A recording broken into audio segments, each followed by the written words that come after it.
Welcome back to the Journey Podcast. I'm your co-host, Emma Jackson. And I'm Zen. I have to say, hit that subscribe button. Yeah, what are you doing if you're not already subscribed to us? We're releasing 2 episodes every single week. We're interviewing really interesting people who are doing amazing, innovative things, and we're having the discussions about business that are really going to show you behind the curtain. And the reality is 73% of all you guys listening to this podcast right now aren't subscribed. So what are you waiting for? Hit that button right now. So today, we are going to be talking about the idea phase of building a business because we are doing that right now. We're actually launching a product. Go look. We'll have an entire section on our podcast page where you can watch as we launch a product and bring it out to market. And we realized that the very first step is actually identifying your idea. Yeah, which can be the hardest part, but is also the most fun part. Yeah, so stick around. We've got some exciting knowledge to drop. Boom.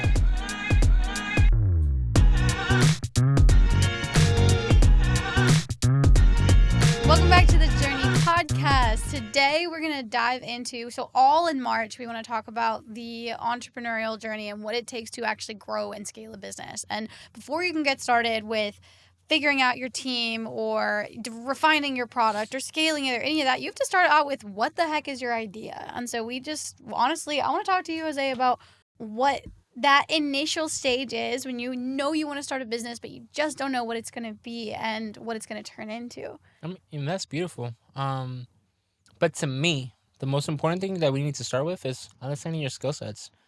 Think about it like this, right? I opened my first company 10 plus years ago. I can't remember. MK Records. I was being Mikey. And you know this about me. I jump into things without fully thinking them through. I do know that about you. So, I opened this company. I knew I wanted to record people. I knew I wanted to be in the music industry. But I didn't fully understand all the complexity of running a company. So, I get in there. I start recording people. And we start kind of driving the business through. But at the same time, I'm noticing that the business is failing a little bit. And not in the aspect of probably like the recording quality, but the actual financial health of the company. It took me a minute to understand that I never took a moment in time to understand my skill set, what I was good at, what I sucked at, and how to properly make decisions based off that information. That is so important because if you don't understand your skill set, then I found myself doing things that I, A, hated doing, and B, I just wasn't the best suited to do. And if you identify that early on, gosh, that could have saved me so much time and energy. I feel like nobody tells you that. Like, hey, take a second, understand what you're good at. Because I think us as human beings, we just like sometimes move fast. Oh, yeah. First off, what do you think your skills are? And then how did you figure that out? So I've always been in management. So I knew managing a team I could do, right? I understand I was a good finesser in a sense, like a salesperson. Like I can sell you my vision. I can sell you like my dream. So I knew those are my skill set. I did go to school. I know how to record people. I know how to mix master tracks and stuff like that. But I was not the best accountant. I was not the best probably account manager. I was probably not the best producer in a sense. You know what I'm saying? So those skills are actually really needed for my industry. So understanding like the relationship between the artist and the studio, understanding how you're getting the compensation, like how much you're charging the artist per hour, doing studio time, how do you track down the books, stuff that I just wasn't equipped for. And school doesn't teach you that. Did you learn how to do financial literacy in school? Oh, gosh, no. I had a wonderful mentor who I've mentioned before, Dennis, who genuinely sat down and spent hours and hours and hours with me to figure out the stuff of understanding how P&Ls work and how you structure stuff. And that actually, what's cool is sometimes you think that something is not in your skill set, but you just haven't had the opportunity to learn what it is. And I actually loved understanding the numbers and having that foundation of making decisions where they were actually backed by data and not just a gut feeling, because it is super scary as a business owner to make decisions, but then you're not entirely sure if they're the right decision. So, for me, this understanding my skill set allowed me to hire key team members, and eventually it led me to partnering with you because I knew that I was not in a place to be able to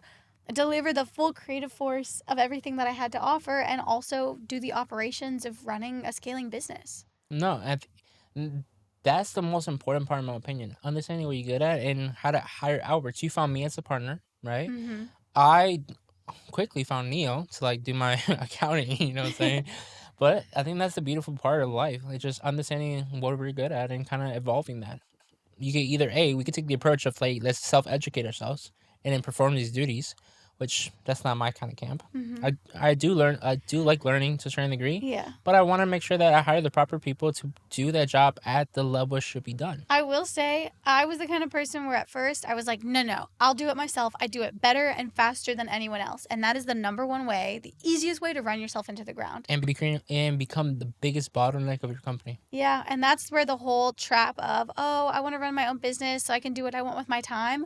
No, you spend all of your time running your business because you have made yourself, like you said, made yourself the bottleneck. But if you understand your skills, then you can automatically, and then I talked about the zone of genius before, where that's where your skills align with your interests and passion. So it's something that I know, I've seen you in the studio, you can spend hours mixing because you genuinely love it and you're good at it. For me, it's website design, UX, UI, bringing a client's vision to life. I freaking love that. Writing, I could do that for hours. So whenever we shift our roles to fit in our zone of genius, You're doing better. everything works better, and I feel like it sets you up for success on the long term. You ever had a moment in time where you realize what you're really, really good at and what you're passionate about, like UX, UI, and you're like, okay, how do I actually like understand the market to make money off my skills? Yeah, no, I think sometimes it can feel like it's overwhelming. At least for me, it did, because there are so many options, and where do you start? Where do you put your energy towards? And sometimes I'm in the camp where I will think too much instead of acting, and you've taught me the power of act and think, and like it's like that interplay. But essentially, it's all about identifying gaps in the market, wouldn't What you about say? gaps in the market? What about pain points?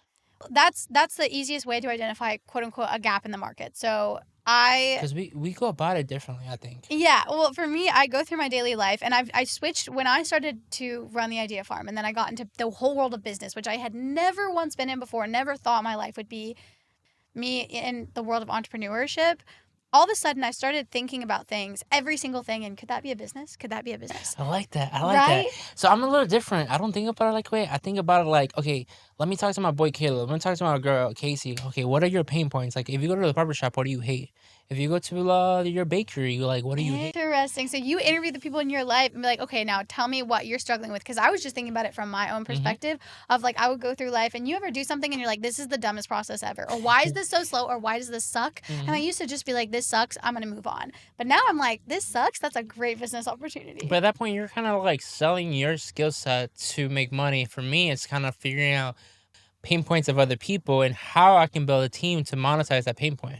Well, yeah, I think those are two different steps, right? You can be someone who wants to take it all from your experience, and you're like, oh, well, I know I could solve this problem, and it's probably a problem other people are experiencing. Or you could be the kind of person like you are, and you're like, I just know I'm really good at building teams, and I know I'm really good at building businesses, so I'm going to have other people tell me what they're struggling with, and I'll find the solution. I love that. That's honestly so smart.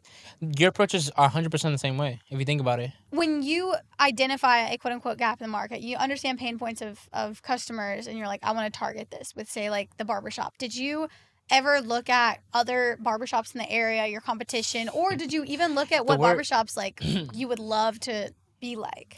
The word competition to me is funny because I don't view anybody as competition, just inspiration, maybe. You know what I'm saying? Because the reality is, like, yeah, we can try to compete. I can try to, like, do you damage, but life is about collaboration and growth, right? So, for example, yes, I am going to look at the market. When I opened the barbershop, I knew I wanted to be at a certain price point. I knew I wanted to be the most expensive barbershop out there, but I didn't start it that way. I looked at what they were charging for a haircut, around $25. For the first 6 months, we were at $20. We undercut the market by $5. We provided better service for a cheaper price. Then after that, we swept it. We were like, okay, now we're charging $35. You know, we raked it up $15 like in 6 months. But you had already gotten that buy-in from people. That's exactly. So smart. And then people, if they like the quality of work, they're gonna come back. Of course, I counted I was gonna lose like 20-30% of my clientele. But I was gambling that the rest that was going to carry over with me was going to provide me enough income to continue growing and scale in that particular price point. That's so interesting. For me, I will look at the competition also as inspiration, but also where I feel like they are lacking. So if I was the client and I was going to say, like, and I do this all the time when we consult with businesses. So say there is someone who wants to start a barbershop, right? And they want it to be different. They want it, or they want to justify a price point or whatever it is. I'm like, cool, that's great, but why are you doing things the exact same way they've always been done? So I'll be like, can you provide especially when you're entering into a new market, what is something you can do to make people really stop and think, ooh, maybe these guys are different. Maybe they're better.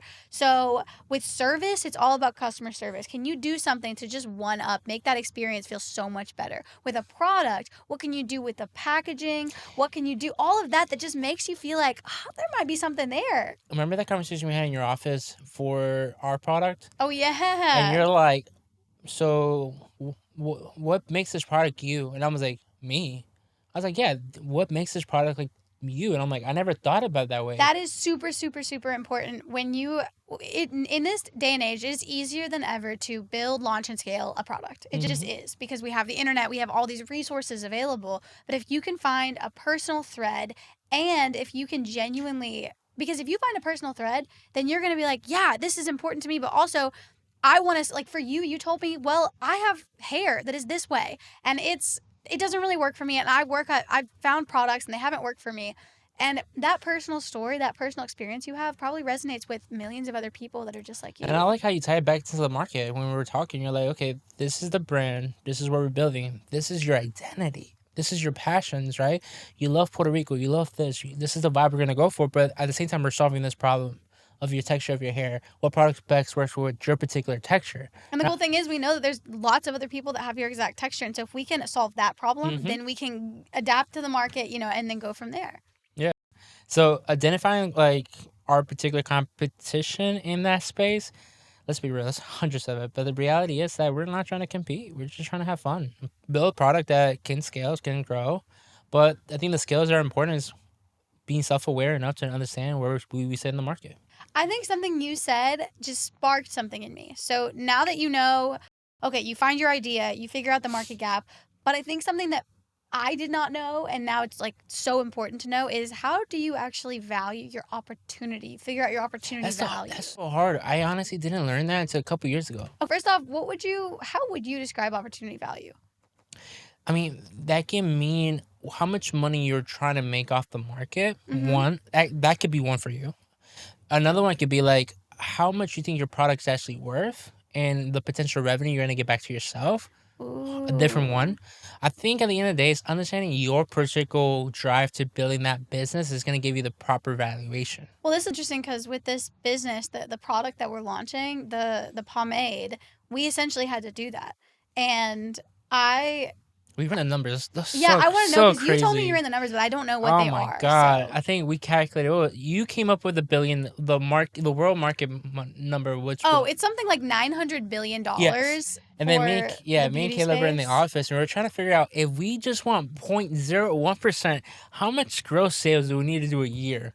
And the number came out to like $36 million. Even in the U.S., I think it's like $63 billion, the makeup or like the hair care industry. The amount of money we need to even hit 0.01%, that tells me two things. Okay, yeah. Number one, there's a crap ton of people on this planet that buy beauty products. Everyone's got hair. Yeah, that's true. That's so true. Everyone's got skin. Everybody got skin. But number two is like, this is a product. This is a market that, even though it's very oversaturated, it's a lot of consumers in this market and a lot of vendors in this market.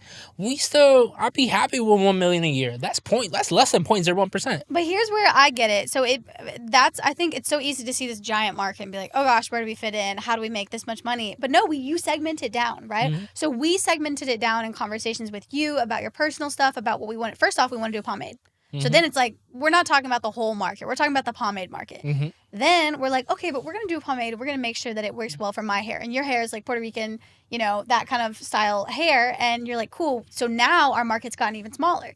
It's for men, just as we're starting out, right? We can expand it as we go. Yeah. But you want to start out with a really narrow market to understand how to communicate with them to see if it works, right? And so then that number becomes more feasible. So what is the market for Puerto Rican men or Puerto Rican Americans? I did not do that math. Buying pomade. No, but like this is the discussion to have, right? And then be like, okay, cool. What can we offer? Like that all goes into it. But that's how you start to understand this is the real market that we're talking about. Exactly. But I kind of alluded to something. I said, I'll be happy with $1 million. That's my personal evaluation. Like, you kind of feel me? Yeah. It's like, I think at the end of the day, it's up to the entrepreneur, up to you and me, to determine what's the value of our we want to hit. Mhm. I think we had a conversation earlier today, offline, where we're talking about like, hey, do we build businesses for the quality of life that we want, or do our quality of life affects the business that we're building? That is such a good point because there's been this dialogue of bigger is better, But right? not Oh, you always. want to run the biggest business, but if you notice, the bigger the business is, the less creative control you have over it, Mm-hmm. the less fun you get to have. You don't get Mm-hmm. to like that. It just becomes this bureaucratic monster when you become so big. That's just how big businesses run. So I've honestly met a lot of business owners that get to a point in their career where all their needs are taken care of, where they have the lifestyle that they want, and they say, we're good. We don't want to grow anymore. We just want to keep things as they are. And I think we don't talk about that enough. No, I think at the end of the day, that's what I'm I'm 100% on board with that. It's like, how big do I want to scale this product company? I don't. I'll be super happy we do 36 million, but I'm gonna be just as happy if we make 1 million. You know what I'm saying? Mm-hmm. It's just at this point we're doing it for fun. If we make money, great. If we don't make money, we got to figure out how to make money. But let's just have fun and evaluate the product to what we want to evaluate to. Now what the market gap is. Okay, this brought such a good point to my mind. When you are still in the idea phase, something I feel like we all forget to do is think about how your structure of the business that you want to build will impact your lifestyle. Oh yeah, Yeah. 100%. I mean, okay, so from my mind, I see it as a few different buckets. I see you can be a contractor. So you can actually sell your services or your product, your time, Mm-hmm. and it's just you.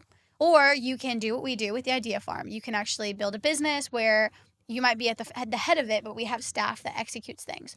Or you could have a venture back company where from the very beginning there's other people putting money in and just like understanding the stakeholders, right? How do you think that those like the structure of designing your business impacts your lifestyle?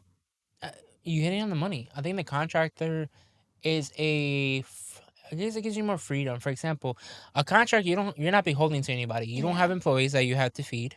You don't have a venture backed company breathing on your neck to get a return on their investment. Mm-hmm. You're more of like a free bird, right? Let's say my lifestyle I want to live is I want to work 12 days a month and I need to make $6,000 a month. Cool. I know each day that I'm working, I need to make $500. So I need to sell a product or a service, my time, my knowledge, whatever it is, to make that $500.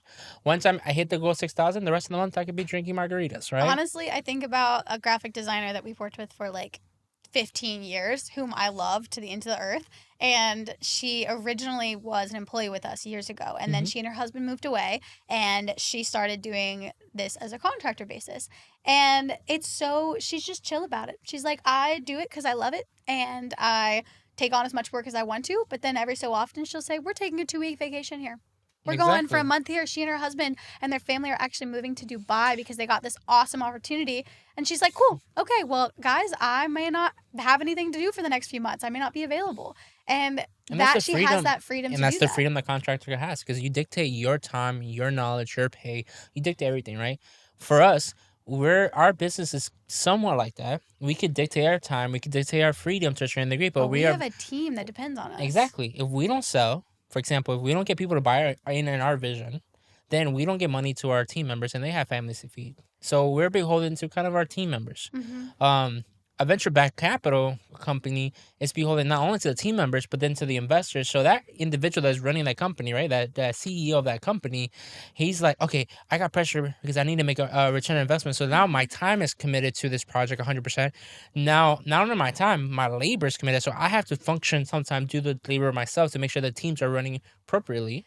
So Okay, you're way more intertwined into that. so That keep in mind, the lowest return is probably gonna be the contractor. The highest return is gonna be the venture well, and back. also not just lowest and highest return, but like so each level you get more stakeholders that are that you're beholden to, but you also get more levels of security because when you're a contractor, there is no one there to catch you if you fall. Right there, all of the work is on you, all the responsibilities on you. Mm-hmm. In our level, we actually have team members to distribute the weight and the Mm-hmm. work, right? And then in that VC level, you have team members and you have outside funding.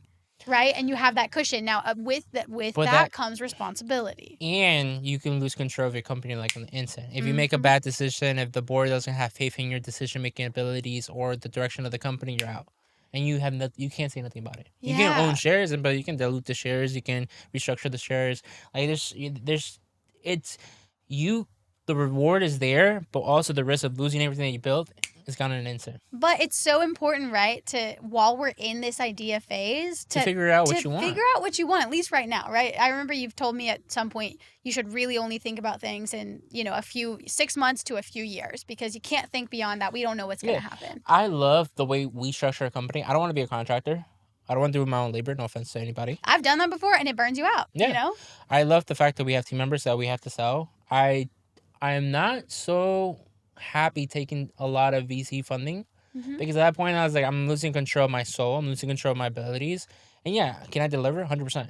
Do I want to be under that stress and pressure all the time to make sure that this person's getting the return on investment that the team members are eating?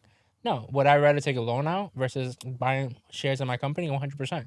You gotta follow me? It's interesting. At some point, I think I would love to go through that process of scaling a product and getting VC fund, just because there are some things that there's huge barrier to entry. That if you want to develop an app or a new tech or a new product, that, a lot of times grassroots will only get you so far, but having VC back to hire the talent. And I think part of going back on our conversation, if you want to go that route with VC, you have to understand where do you stand, what is your value, and what is your exit clause, because I can guarantee you right now, Emma Jackson, you develop an amazing product, you have these dreams for this product, but it only takes a few individuals to kind of like decide against you and say, hey, Emma, I love you. I love what you've done for the company so far. I love your energy. We're going to execute your buyout clause. Well, also, there's a lot of founders who start businesses, and then when it gets up and going, they're like, I don't want to do this anymore, because so much of the fun is in that startup phase, and once you get set with systems and operations, it's just that daily grind. So that's okay too. Just having that, this is all part of figuring out your idea. But it goes back to the initial statement. You have to understand what you want. Understand what kind of lifestyle you want to have. If that's you, go for it. Go run miles. I support you. I mean, I'm going to be happy with my couple millions. Just chilling. You know what I'm saying? Pretty I got full control of my intellectual property. I got full control of everything. Go for it. I am honestly so glad that we had this discussion now, and it aligns so well, because we are having these discussions as we're building that pomade business and the product business. And it's been a while since I've, run and scaled a business and just seen the whole process. You're in the process right now with the idea form, so we're in the journey. But the reality is, if you think about it, right, we have an idea, the pomade. Now we understand our skill set. What are you good at, what I'm good at. We understand the market that we're getting into, how much money is in the market, and how much money we want to build. And the unique perspective that we want to drive home. Automation. You know what I'm saying? Yeah, but also just your background, taking something that's so generic, like a $900 billion industry, and saying, wait a second, though, what's your unique flair? Yeah, and now we understand, too, like, how are we going to build a corporate structure to give us that freedom that we want? And how do you want to build a corporate structure? I haven't fully caught to that part yet, but I'm still in conversations with you and developing that. And that's the beautiful thing about life. And at least we're thinking about it now, so that we're not just diving in as fast as we're moving on this, right? We're actually trying to take time and analyze what makes sense. AKA the lessons I learned of opening my first company. This time we're actually having conversations. I know I'm the same way, because I can't sit here, because when I came back and took over the Idea Farm, and even in partnership, when I entered into a partnership with you and you took over as CEO, we didn't talk about what we actually wanted. We were talking about the right now and not maybe the 3 to 5 years down the line. I appreciate everybody coming and checking out the podcast and this great conversation we had. Yeah, if you are starting a business, you have any questions, please drop them in the comments below. Don't forget to subscribe, to like, and of course, to share this with anyone that you know, because your support is what allows us to continue to have this platform and keep having the conversations we wish we heard. If we get 10,000 likes in this video, just wait. We're going to drop some knowledge. See you next time.